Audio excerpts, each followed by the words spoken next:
नमस्कार, मैं हूँ शालिनी और आप देख रहे हैं बीबीएन भव्य भारत न्यूज। चलिए शुरू करते हैं आज की मुख्य खबरें। ज्ञानवापी विवाद वजूखाने के एएसआई सर्वे को लेकर हाईकोर्ट में सुनवाई आज। वाराणसी के चर्चित ज्ञानवापी परिसर से जुड़े विवाद में शुक्रवार को इलाहाबाद हाईकोर्ट में अहम सुनवाई होनी है। यह सुनवाई उस याचिका के संबंध में है जिसमें वजूखाने को छोड़कर शिवलिंग के आसपास के क्षेत्र का भारतीय पुरातत्व सर्वेक्षण एएसआई से वैज्ञानिक सर्वेक्षण कराने की मांग की गई है। राखी सिंह ने हाईकोर्ट में दी चुनौती। श्रृंगार गौरी केस की याचिकाकर्ता राखी सिंह ने 21 अक्टूबर 2023 को वाराणसी सिविल कोर्ट द्वारा दिए गए फैसले को इलाहाबाद हाई कोर्ट में चुनौती दी है। सिविल रिवीजन याचिका दाखिल कर उन्होंने मांग की कि वजूखाने के क्षेत्र का एएसआई सर्वे किया जाए जिससे इस क्षेत्र में मौजूद संरचना की वास्तविकता का पता चल सके। शिवलिंग या फव्वारा विवाद की जड़। हिंदू पक्ष का दावा है कि वजूखाने में जो संरचना पाई गई है वह शिवलिंग है, जबकि मुस्लिम पक्ष विशेष रूप से अंजुमन इंतजामिया मस्जिद कमेटी इसे फव्वारा बताते हैं। इस विवाद ने बीते 2 वर्षों से धार्मिक और कानूनी बहस को लगातार हवा दी है। साल 2022 में वजूखाने में एक संरचना मिलने के बाद जिला प्रशासन ने उस क्षेत्र को सील कर दिया था। तब से यह मुद्दा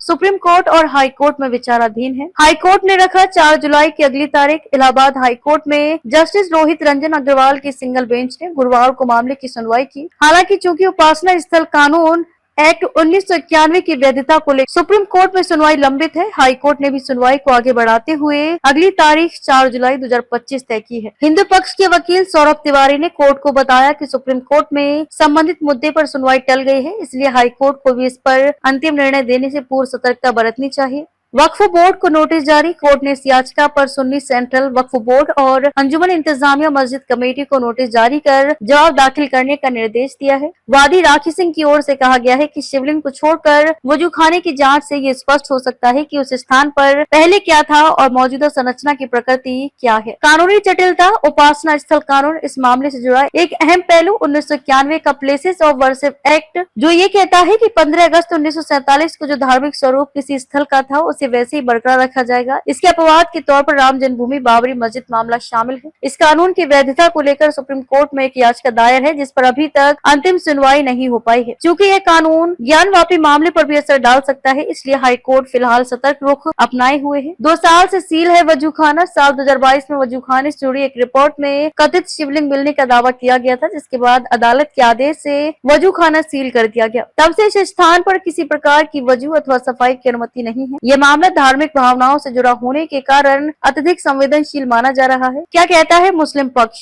मुस्लिम पक्ष का ये साफ कहना है कि जिस संरचना को शिवलिंग कहा जा रहा है वह वास्तव में एक फव्वारा है जो वर्षों पहले मस्जिद के वजू करने के लिए उपयोग होता था। उनका दावा है कि इतिहास के साथ छेड़छाड़ का प्रयास है और धार्मिक स्थलों के स्वरूप को बदलने की कोशिश है। निष्कर्ष, न्यायिक फैसले का इंतजार। ज्ञानवापी विवाद अब उस मोड़ पर पहुंच गया है जहां हाईकोर्ट को तय करना है कि वजूखाने का एएसआई सर्वे कराया जाए या नहीं। इससे पहले सुप्रीम कोर्ट द्वारा उपासना स्थल कानून पर स्पष्ट रुख सामने आना आवश्यक है। फिलहाल सभी पक्ष अदालत की अगली सुनवाई का इंतजार कर रहे हैं। तो अभी तक के लिए इतना ही। मैं शालिनी आपसे विदा लेती हूँ। अगली खबर में फिर मुलाकात होगी एक और खास खबर के साथ। तब तक के लिए बने रहिए बीबीएन भव्य भारत न्यूज के साथ। नमस्कार।